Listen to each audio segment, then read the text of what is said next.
Hello everyone, हम लोग पढ़ रहे हैं एटॉमिक स्ट्रक्चर यानी परमाणु की संरचना के बारे में। इसका मोस्ट टॉपिक क्या होता है, इसमें एटम के बारे में हमको पढ़ना है। और मैं एटम के बारे में पिछले वीडियो में काफ़ी बता चुका हूँ, पूरा डिटेल में उसको देख लीजिएगा आप लोग कि एटम होता क्या है। और एटम में क्या होता है कि एटम दुनिया के हर एक चीज़ की छोटी सी इकाई है। और उसमें क्या पाए जाते हैं, इलेक्ट्रॉन पाए जाते हैं, प्रोटॉन पाए जाते हैं, न्यूट्रॉन पाए जाते हैं। प्रोटॉन न्यूट्रॉन न्यूक्लियस में पाए जाता है, नाभिक में पाए जाते हैं एटम के। और इलेक्ट्रॉन उसके तरफ चक्कर लगाता है। ये एटम के नाभिक में क्या पाए जाते हैं, परमाणु के नाभिक में क्या पाए जाते हैं, प्रोटॉन और न्यूट्रॉन। और इलेक्ट्रॉन इसके चारों तरफ चक्कर लगाता है। और चूँकि इलेक्ट्रॉन में की संख्या किसी में हाइड्रोजन में एक है तो किसी में बहुत ज़्यादा है, तो चूँकि अलग अलग ऊर्जा स्तरों में अलग अलग कोष उपकोष और ऑर्बिट कक्षक में इसको चक्कर लगाते हैं। और किस तरह चक्कर लगाते हैं मैंने पिछले वीडियो में बताया था, फिर भी आप समझ लीजिए एक बार और मैं दोबारा से बता देता हूँ। ये क्या होता है कि एल एम और एन, ये क्या है कि कोष है, ये मुख्य कोष है। इसको इंडिकेट किया जा रहा है कोष में। और बात यह है कि इलेक्ट्रॉन की पाए जाने की प्रयोगता कहाँ होती है। जैसे हाइड्रोजन है, हाइड्रोजन में क्या है कि एक ही इलेक्ट्रॉन है। हाइड्रोजन में कितना है, एक ही इलेक्ट्रॉन है। और एक नाभिक में इसकी प्रोटॉन है। तो इसकी प्रायिकता जहाँ ज़्यादा होगी, इलेक्ट्रॉन की प्रायिकता पाए जाने की ज़्यादा होगी, उसको क्या कहेंगे, 3 डायमेंशनल एरिया में इलेक्ट्रॉन के पाए जाने की प्रायिकता ज़्यादा हो तो वहाँ क्या होता है, नेगेटिव चार्ज होता है। इलेक्ट्रॉन चूँकि नेगेटिव चार्ज होता है तो एरिया नेगेटिव चार्ज दिखाई देता है। और वहाँ क्या पाया जाता है, पर उसकी प्रायिकता ज़्यादा पाई जाती है तो उस क्षेत्र को क्या कहते हैं, कक्षक कहते हैं, ऑर्बिट कहते हैं। तो क्या है कि पहले तो क्या है कि किसी भी कक्षक में मैक्सिमम इलेक्ट्रॉन की संख्या कितना हो सकती है, 2 से ज़्यादा नहीं होगी, 1 होगी या तो 2 होगी। एक चीज़ तो आप लोग याद रखिए, मैं पहले बता चुका था। और क्या है कि इसको अब एक कक्षक में तो 2 ही इलेक्ट्रॉन पाए जाते हैं, लेकिन बहुत सारे हैं। तो इनको क्या है कि ऊर्जा स्तरों के अनुसार डिवाइड किया गया है, कोष और उपकोष। जैसे क्या है कि एक कोष है, कोष में क्या है के एल एम एन, इसको क्या कर सकते हैं हम, मुख्य ऊर्जा स्तर भी कह सकते हैं। इसको हम मुख्य ऊर्जा स्तर भी कह सकते हैं। इसको मुख्य ऊर्जा स्तर भी कह सकते हैं कोष को। और उपकोष को, सब शेल को उप ऊर्जा स्तर भी कह सकते हैं, उप ऊर्जा स्तर भी कह सकते हैं। ठीक, आगे समझ में आ जाएगा। और इसको सब सेल भी कहते हैं, उपकोष भी कहते हैं, उप ऊर्जा स्तर भी कह सकते हैं। और SPDF को ऑर्बिटल्स भी कह सकते हैं, ऑर्बिटल्स। ये भी याद रखिएगा, किसको, SPDF को हम ऑर्बिटल्स कह सकते हैं। कैसे कि S ऑर्बिटल क्या होता है, जो S ऑर्बिटल होता है वो क्या होता है, स्फेरिकल होता है। S ऑर्बिटल क्या होता है, गोलाकार होता है। लेकिन ये हो गया न्यूक्लियस। और ये क्या हो गया, S ऑर्बिटल क्या हो गया कि स्फेरिकल होता है। ये क्या होता है, इस पर गोलाकार होता है ये ऑर्बिटल। और इसमें एक ही कक्षक पाया जाता है। इसमें कितने कक्षक पाया जाता है, एक ही कक्षक पाया जाता है। तो एक कक्षक में ज़्यादा इलेक्ट्रॉन की संख्या कितना हो सकती है, 2 ही हो सकती है। इसलिए क्या है ना कि इलेक्ट्रॉनों की संख्या एस ऑर्बिटल में कितना होगी, 2 ही होगी। इसमें एक ही कक्षक पाया जाता है तो इसमें इलेक्ट्रॉन कितनी होगी, 2 होगी। अच्छा, वैसे क्या है कि पी ऑर्बिटल, पी उपकोष या पी ऊर्जा स्तर, कुछ भी कह सकते हैं इसको। तो पी में क्या है कि 3 ऑर्बिट पाए जाते हैं, कक्षक पाए जाते हैं। और तीनों कैसे पाए जाते हैं, चूँकि पी ऑर्बिटल में 3 कक्षक पाए जाते हैं, जिसमें PX PY PZ 3 पाए जाते हैं। तो अब कारण क्या है कि ये 3 डायमेंशनल में पाए जाते हैं। 3 डायमेंशनल क्या मतलब कि अगर इसको हम देख रहे हैं तो 2 डायमेंशनल में इसको हम देख रहे हैं। और 3 डायमेंशनल में क्या होगा कि एक सामने तो दिखाई दे रहा है, और सामने के बाद क्या होगा, एक इधर हो जाएगा, इधर हो जाएगा। तो पीछे वाला चीज़ तो हम देख नहीं पाते हैं, या साइड वाला भी देख नहीं पाते हैं। तो क्या होता है, 3 डायमेंशनल में होता है कि इसको अब एटम छोटा है, उसके चारों तरफ क्या करता है, चक्कर लगाता रहता है। तो पी ऑर्बिटल में कितने कक्षक पाए जाते हैं, 3 कक्षक पाए जाते हैं, PX PY और PZ। अब PX में क्या है, X एक्सिस पे कक्षक दिखाई दे रहा है, PY में Y एक्सिस पे दिखाई दे रहा है, और PZ में Z एक्सिस पे कक्षक दिखाई दे रहा है।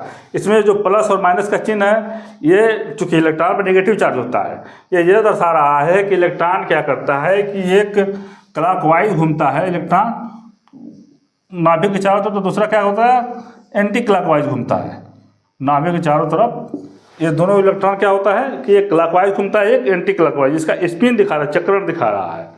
तो ये प्लस माइनस का चिन्ह चक्रण दिखाई देता है, उसका इंडिकेशन है। इसमें कन्फ्यूज मत होना कि ये प्लस और माइनस क्या है, इलेक्ट्रॉन में कहाँ हो गया है, ठीक। इस तरह से क्या है, डी में क्या है कि 5 कक्षक है, और पी में कितना कक्षक है, 3 कक्षक है, और एस में कितना कक्षक है, एस में कक्षक है 1।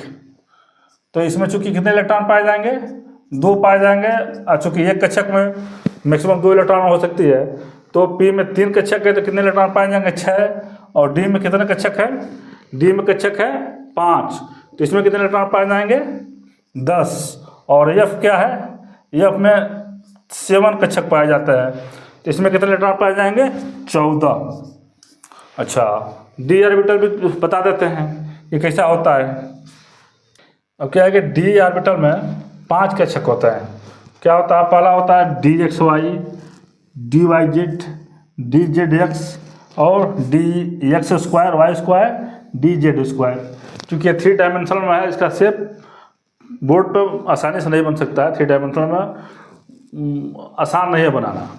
तो क्या है कि डी में कितने कक्षक है, 5 कक्षक है, 5 ऑर्बिट है, तो 5 ऑर्बिट की वजह से एक ऑर्बिट में कितने इलेक्ट्रॉन हो सकते हैं, मैक्सिमम 2। तो डी में कितने होंगे, 10। एफ ऑर्बिटल्स यानी एफ कोश या एफ ऊर्जा स्तर में कितने कक्षक है, 7 कक्षक हैं। 7 कक्षक है तो 14 इलेक्ट्रॉन हो सकते हैं। ये क्या है, इलेक्ट्रॉनों की संख्या, मैक्सिमम इलेक्ट्रॉनों की संख्या है। ये क्या है कि इलेक्ट्रॉनों की ये संख्या है, किसमें, उप ऊर्जा स्तर में, यानी सब सेल में या ऑर्बिटल्स में, एस ऑर्बिटल्स, पी और डी और एफ आर। तो क्या है कि मैक्सिमम इलेक्ट्रॉन संख्या कितना हो सकती है, एस में 2, पी में 6 और डी में 10 और एफ में 14। ये तो समझ में आ गया होगा कि एस ऑर्बिटल में क्या होता है, एक ऑर्बिट होता है, इसलिए इसमें मैक्सिमम 2 इलेक्ट्रॉन होते हैं। पी में क्या होता है, 3 ऑर्बिटल होते हैं, 3 कक्षक होते हैं। तो 3 कक्षक में क्या, P X, P Y, P Z 3 कक्षक है, इसकी वजह से इसमें 6 इलेक्ट्रॉन है। और डी में 5 कक्षक है, इसलिए इसमें 10 इलेक्ट्रॉन है। और एफ में 7 कक्षक हैं, इसलिए इसमें 14 इलेक्ट्रॉन पाए जाते हैं। चूँकि एफ का स्ट्रक्चर बनाना आसान है, बहुत कम्प्लेक्स स्ट्रक्चर है, इसलिए एफ का स्ट्रक्चर बना नहीं पा रहे हैं और बनता नहीं है। अच्छा, अब आता है मुख्य ऊर्जा स्तर। मुख्य ऊर्जा स्तर में क्या है, के या एम एन है, जो कि मेन कोश है जिसमें मैक्सिमम इलेक्ट्रॉनों की संख्या हो सकती है। अब इसमें मैक्सिमम इलेक्ट्रॉन कितना हो सकते हैं, मैं पीछे बता चुका हूँ। के में 2, इसमें 8, एम में 18 और इसमें एन में 32। इसको हम 1, 2, 3, 4 नंबर से भी इंडिकेट कर सकते हैं इन्फिनाइट तक, ठीक। अब चूंकि के में 2 इलेक्ट्रॉन क्यों है, ये मैं पीछे बताया था। 2 इलेक्ट्रॉन इसलिए है क्योंकि इसमें एक ही उपकोष पाया जाता है। उपकोष कौन पाया जाता है, सिर्फ एक ऐसे ही उपकोष पाया जाता है, यस उपकोष, ठीक। और यल में यस और पी दोनों उपकोष पाए जाते हैं, इसलिए इसमें पी में क्या है, 6 इलेक्ट्रॉन है, और यस में 2, तो 6 2 8 हो गया इलेक्ट्रॉन। इसमें यम में 3 उपकोष पाए जाते हैं, यानी 3 उप ऊर्जा सब पाया जाता है। क्या क्या, यस, पी, डी तीनों पाए जाते हैं। तो चूंकि यस में कितने इलेक्ट्रॉन है, 2, पी में 6 और डी में 10, तो कितना हो गया, 18। यन में चारों उपकोष पाए जाते हैं, यानी चारों उप ऊर्जा स्तर पाए जाते हैं। क्या क्या, यस, पी, डी और एफ। तो चारों को जोड़ दिया जाएगा तो कितना हो जाएगा इलेक्ट्रॉन, 32 इलेक्ट्रॉन। तो ये तो हो गया सिस्टम इसका कि इसमें के में 2 क्यों पाए जाते हैं इलेक्ट्रॉन, यल में 8 क्यों पाए जाते हैं, यम में 18 क्यों पाए जाते हैं, यल में 32 क्यों पाए, तो समझ में आ गया होगा। अच्छा, और ऑर्बिट चूँकि यस में क्यों 2 पाए जाते हैं, अभी ऑर्बिट को कक्षक का वजह समझ में आ गया होगा कि इलेक्ट्रॉन क्यों पाए जाते हैं। चूँकि इसको लिख करके और समझ करके इसको याद भी करना पड़ेगा, तब जाके समझ में आएगा कि कैसे कैसे इलेक्ट्रॉन पाए जाते हैं। चूँकि इसी कोष उपकोष के ऊर्जा, मुख्य ऊर्जा स्तर, उप ऊर्जा स्तर के अनुसार ही हम इलेक्ट्रॉनिक कॉन्फ़िगरेशन बनाते हैं, इलेक्ट्रॉनिक विन्यास बनाते हैं, जिसमें इलेक्ट्रॉनों को सिस्टमेटिक रख देते हैं और समझ में आ जाता है कहाँ कितना इलेक्ट्रॉन पाए जाते हैं। जैसे कि हम बताते हैं, जैसे कि सोडियम ले लेते हैं हम। सोडियम कितने इलेक्ट्रॉन पाए जाते हैं, 11 का हम इलेक्ट्रॉनिक कॉन्फ़िगरेशन बनाते हैं तो क्या होता है, 1s पे 2, 2s पे 2, 2p पे 6 और 3s पे 1। 4 और 6 10 है कि 11 इलेक्ट्रॉन हो गए। तो चूंकि इसमें कैसे बनाया जाता है इलेक्ट्रॉनिक कन्फिग्रेशन, ये तो मैं पीछे ही बताया था, आज भी बता देता हूँ। चूंकि क्या है, एक क्या 1 क्या है, मुख्य ऊर्जा स्तर यानी कोष को इंडिकेट करता है। 1 2 3 नंबर, जो नंबर दिखाया गया है ये वाला है, नंबर दिखाया गया ये वाला है। तो क्या है, एक तो वो हो गया। तो क्या हुआ, इसमें सिर्फ ये एक ही ऐसे ही उपकोष पाया जाता है। मुख्य ऊर्जा स्तर में कोष में क्या पाया जाता है, एक उपकोष पाया जाता है, इसलिए 1 ऐसे ही रहेगा। एक में एक ही उपकोष पाया जाता है, इसलिए 2 इसमें इलेक्ट्रॉन भर गया। तो अब आगे चला गया, तो दूसरे में क्या आ गया नंबर 2 पे। तो नंबर 2 में पहले S भरेगा फिर P भरेगा। तो पहले S में क्या है, 2s पे 2 भर गया, फिर 2p पे के इलेक्ट्रॉन पाए जाते हैं, मैक्सिमम 6 पाए जाते हैं। तो 2p पे 6 हो गया। अब बच गया 10 इलेक्ट्रॉन हो गए। तो ये क्या हो गया, नंबर 2 हो गया। नंबर 2 क्या हो गया, L वाला हो गया। नंबर 2 L वाला हो गया। नंबर 2 इसमें कितने कोष है, S और P, ये भी भर गया। और जब 2 भर गया तब अभी एक इलेक्ट्रॉन और बच रहा है, एक इलेक्ट्रॉन और बच रहा है। इसमें 10 तो हो गया ना, 6 2 8 2 10, एक और बच रहा है। तो उसके लिए क्या करेंगे हम, फिर 3 में चले जाएंगे, फिर 3sPd से शुरू करेंगे। तो 3s में क्या हो जाएगा, 1 इलेक्ट्रॉन हो गया। तो क्या हो गया, ये सोडियम के इलेक्ट्रॉनिक कॉन्फ़िगरेशन हो गया। इसी तरह से हम ले लेते हैं क्लोरीन का। क्लोरीन में कितने इलेक्ट्रॉन होते हैं, 17 होते हैं। इसका क्या इलेक्ट्रॉनिक कॉन्फ़िगरेशन होगा, 1s पे 2, 2s पे 2, 2p पे 6, 3s पे 2 और 3p पे 5। अच्छा, इसमें भी क्या हुआ कि पहले मुख्य ऊर्जा स्तर ले गया, नंबर 1 ले लिया गया, के कोष लिया गया, मुख्य ऊर्जा स्तर नंबर 1 पे क्या है कि एक ही उपकोष है यस, और यह पूरा फुलफिल हो गया। क्या हो गया, ये पूरा फुलफिल हो गया।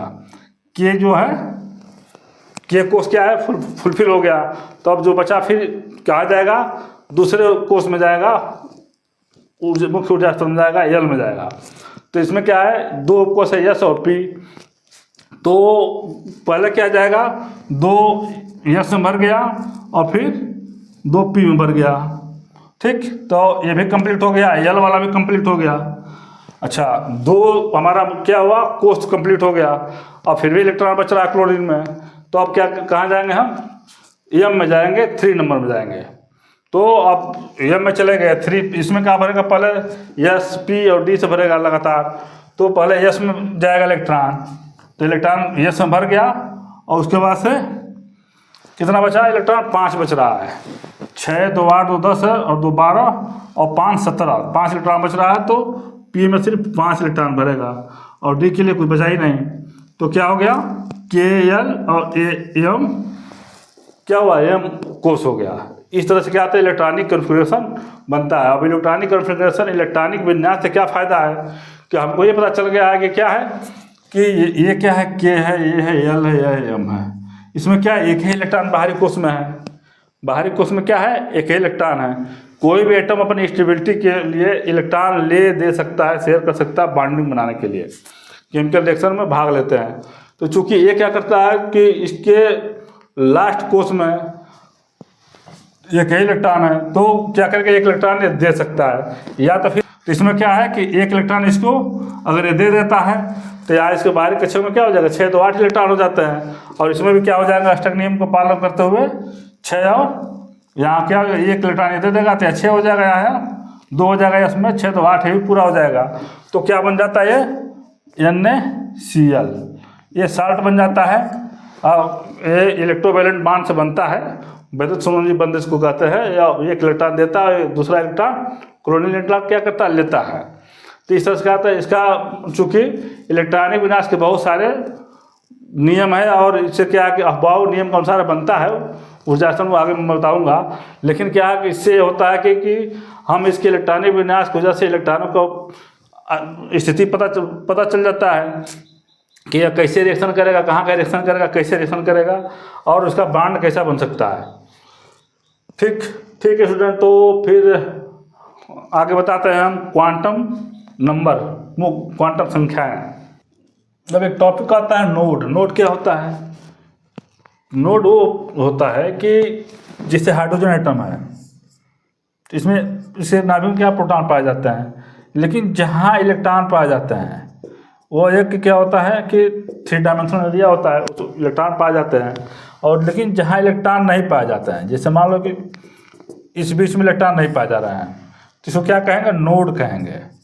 नोड वो एरिया होता है कि जहाँ इलेक्ट्रॉन पाए जाने की संभावना नहीं होती है, वहाँ क्या होता है, नेगेटिव चार्ज कि बहुत कम होता है उस एरिया में, क्योंकि इलेक्ट्रॉन नहीं पाए जाने की प्रयोगता कम होती है, उसको क्या कहते हैं, नोड कहते हैं।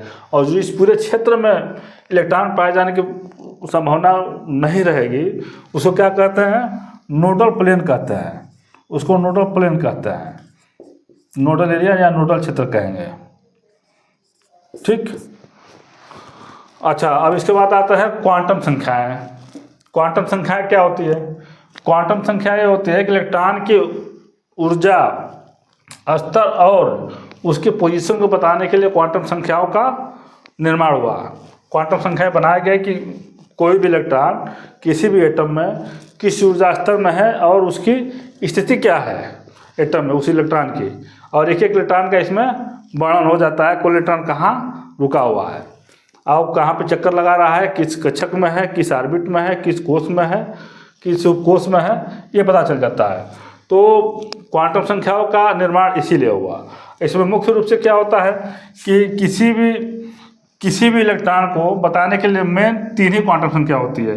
क्या होती है, मुख्य क्वांटम संख्या n और एज़िमुथल यानी दिगंशी क्वांटम संख्या l और m मैग्नेटिक क्वांटम संख्या, ये 3 मिल करके क्या होता है, दिगंशी क्वांटम संख्या l क्या करता है, उपकोष को बताता है, और n कोष को बताता है, और m क्या बताता है, कक्षक को बता देता है। तो ये तो बता देता है, लेकिन किसी भी इलेक्ट्रॉन के पूर्ण ज्ञान के लिए एक और क्वांटम संख्या होता है, क्या होता है, यस, स्पिन क्वांटम संख्या। ये क्या करता है कि किसी भी कक्षक में मैक्सिमम 2 इलेक्ट्रॉन होते हैं और उनके चक्रण को बताता है। एक क्लॉकवाइज चक्रण करता है, एक एंटी क्लॉकवाइज। तो मेनली किसी भी इलेक्ट्रॉन को बताने के लिए मुख्य क्वांटम संख्या, दिगंशी क्वांटम संख्या और मैग्नेटिक क्वांटम संख्या यानी चुंबकीय क्वांटम संख्या, 3 क्वांटम संख्या से वर्णन हो जाएगा। लेकिन चौथा क्या, उसके घूर्णन को बताता है कि वह कैसे चक्रण कर रहा है। तो अब इसमें क्या है, क्वांटम संख्या कितनी होती है, 4 तरह की होती है। कौन कौन सी होती है, क्वांटम संख्या 4 प्रकार की होती है। पहला मुख्य क्वांटम संख्या यानी कि प्रिंसिपल क्वांटम नंबर। दूसरा क्या होता है, दिगंशी क्वांटम संख्या यानी कि एज़िमुथल क्वांटम नंबर। तीसरा क्या होता है, चुंबकीय क्वांटम संख्या यानी कि मैग्नेटिक क्वांटम नंबर। चौथा क्या होता है, स्पिन यानी कि चक्रण क्वांटम संख्या, स्पिन क्वांटम नंबर। तो अब क्या होता है कि मुख्य क्वांटम संख्या क्या करता है कि इसको हम इंडिकेट करते हैं, n से करते हैं इंडिकेट, n से करते हैं, और ये कोष को प्रदर्शित करता है। मुख्य क्वांटम संख्या किसका प्रदर्शित करता है, कोष को, यानी कि सेल को प्रदर्शित करता है, जो हम पहले बता चुके हैं। कोष उपकोष सेल सबसे बताया है ना। तो उसी तरह से क्या है कि मुख्य क्वांटम संख्या किसको प्रदर्शित करता है, n, स्मॉल n से इसको इंडिकेट करते हैं, और ये प्रदर्शित करता है कोष को यानी मुख्य ऊर्जा स्तर को। इसको हम नंबरिंग में कर सकते हैं, 1 2 3 4 से लेकर इन्फिनाइट तक जा सकते हैं। ठीक। अच्छा, उसके बाद से क्या होता है कि आता है दिगंशी क्वांटम संख्या। दिगंशी क्वांटम संख्या क्या करता है कि ये उपकोष को प्रदर्शित करता है। किसको प्रदर्शित करता है, उपकोष को, यानी कि सब सेल को प्रदर्शित करता है, सब सेल को प्रदर्शित करता है। अच्छा, दिगंशी क्वांटम संख्या n के मान पर निर्भर करता है, मुख्य क्वांटम संख्या के मान पर निर्भर करता है। दिगंशी क्वांटम संख्या n के मान पर डिपेंड करता है, और l का मान कितना हो सकता है, n का मान कौन सा, l इक्वल टू 0 से लेकर के n-1 तक हो सकता है। अगर n का मान 1 है तो l का मान कितना होगा, 0 होगा, l का मान 0 शुरू होगा। यह चूंकि उपकोष को या थोड़ा कन्फ्यूजन होता है, इसी में दिगंशी क्वांटम संख्या मतलब क्वांटम संख्या में ही बच्चों को कन्फ्यूजन ज़्यादा होता है। कन्फ्यूजन क्या होता है कि चूंकि इसको तो नंबरिंग से शुरू कर दिया गया 1 2 3 4, लेकिन दिगंशी क्वांटम संख्या में क्या होता है कि इसको 0 शुरू किया जाता है। जैसे मान लो उपकोष को बताया गया था, क्या बताया गया था, S P D और F। तो अब दिगंशी क्वांटम संख्या क्या होता है, एल का मान क्या होता है, 0 से लेकर n-1 तक होता है। तो चूंकि इसको हम 0 से ही शुरू करेंगे, तो ये क्या होता है कि ये होता है कि 0 हो जाएगा, 1 हो जाएगा, 2 हो जाएगा, 3 हो जाएगा, 1 2 3, 0 1 2 3 हो गया। ठीक, अब क्या होता है कि अगर n का मान 1 है तो l का मान कितना होगा, 0 हो जाता है। अगर मान लो कि n का मान, अगर क्वेश्चन आ जाए कि n का मान अगर 2 है तो l का मान कितना होगा, तो l का मान हो जाएगा कितना होगा, चूंकि ये कोष को प्रदर्शित कर रहा है तो क्या होगा, 0 और 1, 2 हो जाएगा मान। अगर n का मान 3 हो, क्वेश्चन आ जाए कि n का मान 3 है, मुख्य क्वांटम संख्या का मान क्या है, 3 है, तो l का मान बताना है, एजीमुथल क्वांटम संख्या को बताना है, तो इसका क्या करना है, 0 से शुरू करना है। तो इसका मान कितना होगा, पहला हो जाएगा 0, 3 चूंकि नंबर दिखाना हमको है, 0 1 2, 0 1 2, 0 1 2 हो गया। चूंकि इस मान कितना है, 3 है, n का मान 3 है, तो n का मान 3 है तो हमको 3 ही दिखाना है, एस पी डी एफ को दिखाना है। तो यह चूंकि यहाँ बच्चों को ज़्यादा कन्फ्यूजन नहीं होती है दिगंशी क्वांटम संख्या एजीमुथल वाले में, क्योंकि यहाँ 0 से शुरू होता है। अगर n का मान 3 है तो 3 तो हमको दिखाना है कोष, लेकिन 0 से दिखाना, 0 1 2, तो ये क्या हो गया, 2 और 3, तीनों कोष हो गया।